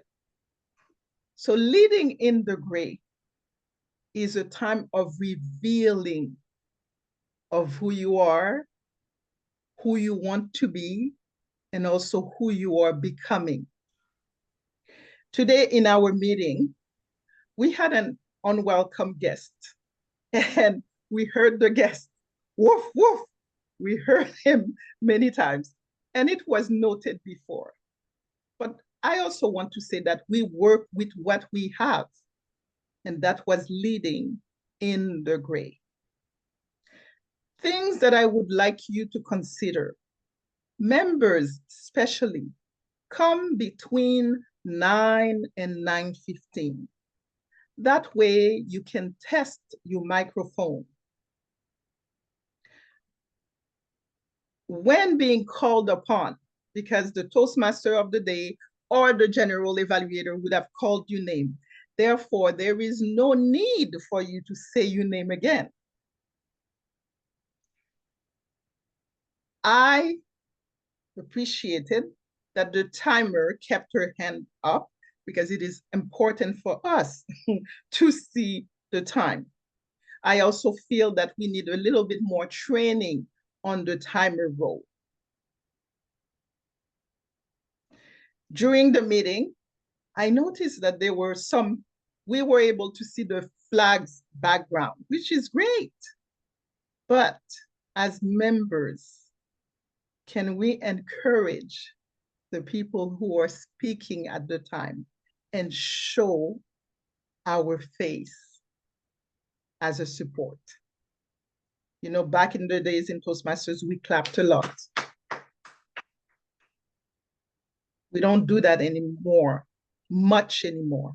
But it is important to show the support to your fellow members by showing your visage, your face. Overall, the meeting was well run.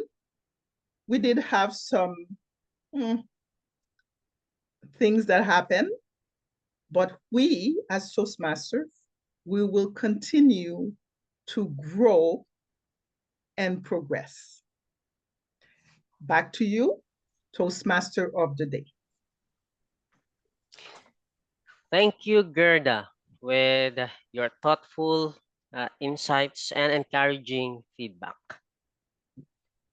Truly, your observations not only help us grow, but also remind us all of the power of constructive support in becoming better communicators and self-directed leaders. Thank you, Guerdah. Fellow Toastmasters guests, it's always inspiring to see how each part of the program or this meeting connects back to our team leading in the gray. Leadership is not always about clear answers or having clarity. It's about making the best decision with courage, integrity, and empathy, even when the path is not black and white. Now, moving on to leave us with one final reflection. SM Azan Miko will deliver the thought of the day. SM Azan is practicing an architect from Bangladesh. He is a Toastmaster and lifelong learner who loves to travel and spend time with family and friends. Let's hear from him, the thought of the day. SM Azan. Fellow Toastmasters, when I first heard the theme, leading in the gray, I was thinking, is it that difficult part we are going to address in this meeting? Yes, we did, as beautifully laid out by Toastmaster Sandra.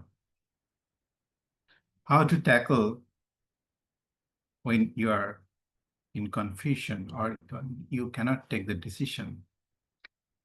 Like when we are facing a blind curve when we're driving, or there is some fog of thought, what you can do. Our fourth speaker guided us with 4 P's: preparation, purpose, preparation, presentation, and also the progress. With these tools, you can moderate your meeting and you can reach your goals. Likewise, what I did today, I have a meeting tomorrow and I have to respond to some design decisions. So what I had to do, I had to exercise the whole thing today with my team to find out the possibilities and all the challenges in that particular design of the building. So now I'm more prepared and more confident what I'm going to say tomorrow. Like Sandra said, when you're in doubt, do not agree to everything. Do not say yes. Use the most powerful sentence, no. Until you're ready, when you know what you're doing, only then you can convert your no into yes. And yes, we have achieved how to deal with the difficulties in life. That's leading in the grave. Over to you, Toastmaster of the day. Thank you.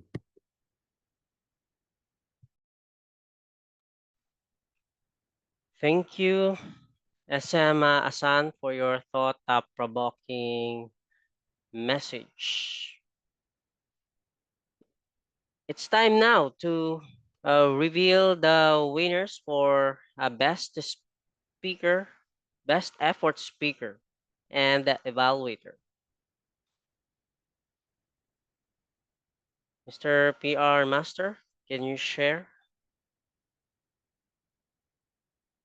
Okay, our Best Effort Speaker is...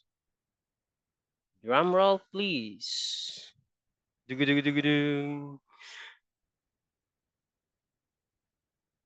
Nikita.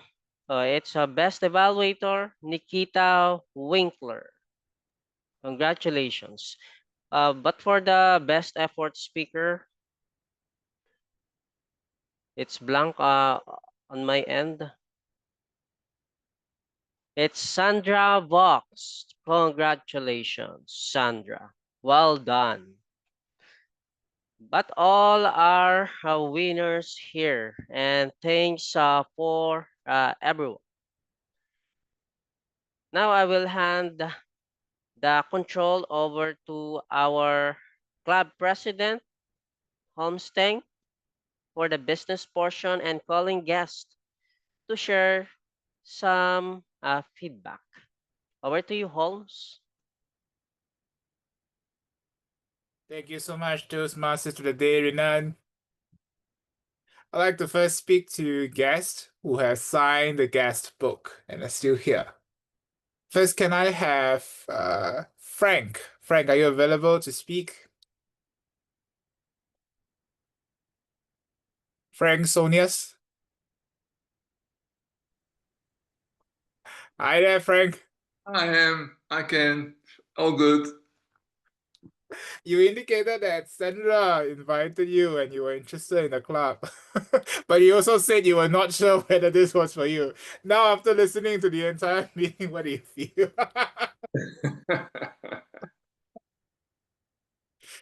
I'm not sure. I'm not sure at all. But I've got her now on the chat, and I'm chatting with her, and it's all good. I like the way you approach everything and the feedback, and you have to learn that. And you learn from feedback, and sometimes you think, oh my God, juries. I don't like juries, but it's not juries. It's feedback. And it's all good. It's all good. And I understand what's going on. And for me, it's completely new because, yeah, I like it. And I know Sandra so well now for 2 years already or more years. And she's amazing. And yeah, I cannot say much because she's going to say to me, don't do that, don't do that. No, it's all good. I liked it, and I've seen this before, and in Holland it's also Toastmasters. So yeah, it's good to see how many countries there are, and it's Yeah, we have 31 now. Holland. I don't see Holland there, but you can put Holland there. I do want to check in with you, Frank. You indicated that you are interested, but you also said that you are not a member. Does it mean that you have never been a member of Toastmasters? No, never. Ah, I see. Okay, I see Sandra shaking her head also. Just to let you know, in leadership speak, generally, we set ourselves for experienced Toastmasters who have done a number of speeches. But now that I know Sandra, it's going to guide you along. I know you are in good hands. Sandra, you know what to do. I'll leave Frank to you. Thank you so much, Frank. All good. Thank you. All right. Let me speak to the next guest on the guest book. I hope I'm pronouncing this correctly. Thola. THOA. Is she still around? Let me have a look. Oh, she left. No worries. Now let me go around the room to see which other guests are around.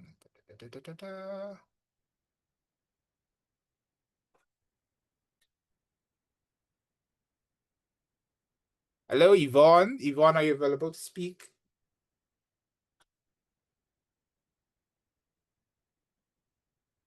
I'll continue on. Regular Hey, guest. Yvonne, hello, I hello. am a regular guest. I'm not a new guest. I'm a regular guest. Happy to have you here. Was there one thing that excited you about this meeting more than the other meetings now that you are regular here? I like Sandra's speech. Great. Was there one key takeaway you want to share with us? Yes. Let me see. Nothing coming to my thoughts, no. No worries, no worries. Well, happy to have you here and you're welcome to visit us. Thank you so much, Yvonne. Let me continue on. Antonia, are you available to speak? Yes, I am. I'm here. Hi, Antonia. How do you find the meeting? Hello, can you hear me? Yes, I can hear you. Are you able to hear me, Antonia? Yes, I can hear you. Thank you. How do you find the meeting? The meeting was really good. I would like to first say that I'm sorry I couldn't put on my video. I'm No using my worries. phone, and I think the settings or something, I just can't get my video to open. But next time I'll use my laptop. What I can say is that the meeting is quite seamless. The flow from one activity to the other is so smooth. That's one thing that really has made me happy. I can't wait to tell my club mates about this. It's so smooth from one speaker to the other, just seamless. Thank you. We definitely welcome you as well as your clubmates, and we appreciate that you mentioned that you want to also show your video in the future meetings. We look forward to seeing you. By the way, Antonia, I thought I'd just ask, would you consider joining Leadership Speak sometime? I have already tried. I had a meeting with one of you, and yes, and we talked, but I'm still a bit behind. I'm not yet at level 3. I haven't finished my level 3, so I'm working on it, but I will be attending meetings in the meantime. And when I'm ready, I will think about it. Okay. Antonia, I want you to know as a guest, you are always welcome here, and you are also welcome to bring your friends along. The reason why we have all these high quality meetings is so that we can serve and contribute to the wider community around the world with the best practices of Toastmasters. And thank you so much for being here. Thank you too.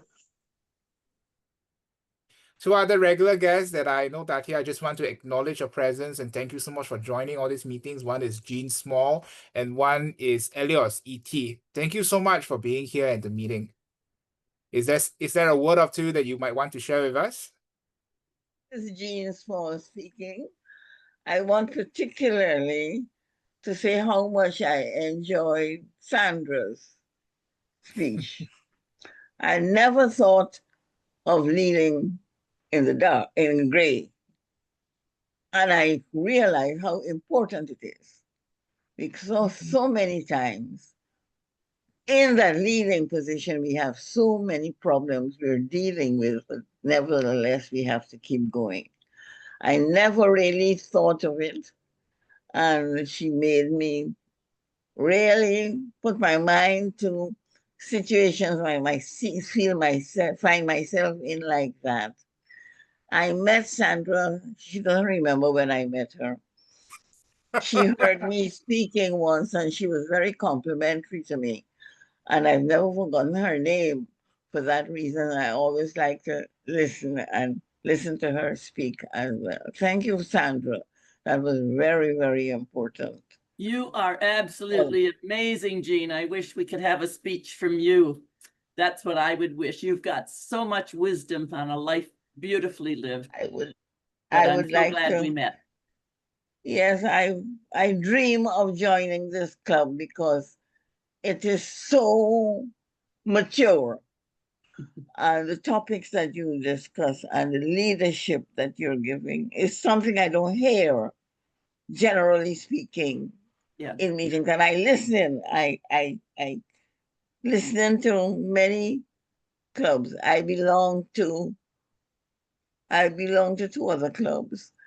I am a teacher of French, and so I made a point of joining a French-speaking, a Francophone club. That's where I get my practice. And I must tell you that on March the 31st, I got the highest award from the French government for my work as a French teacher. I have 4 ranks now as a teacher. I have 4 of the honors from the French government, and I got the highest on March the 31st. So I am learning from that. I really put myself out there to get the experience of sometimes in the dark speaking on a topic that I'm not too proficient in French, but I still go and I try. And I listen to other people speaking and learn. So, and I'm all learning from you all the time too. I'm here every Saturday if I wake up in time. I'm here. Sometimes I don't wake up. I'm a retiree, you know, so I don't have to wake up at 7 o'clock or 8 o'clock. And sometimes you're an inspiration, Jean, an absolute inspiration. And I've just heard recently a wonderful saying that coins all of us old gals that have gone, and we've got our scars, and that is where we have come into our wisdom, using those scars to create our wisdom rather than staying in victimhood and looking back and say, oh, poor me. No time for that.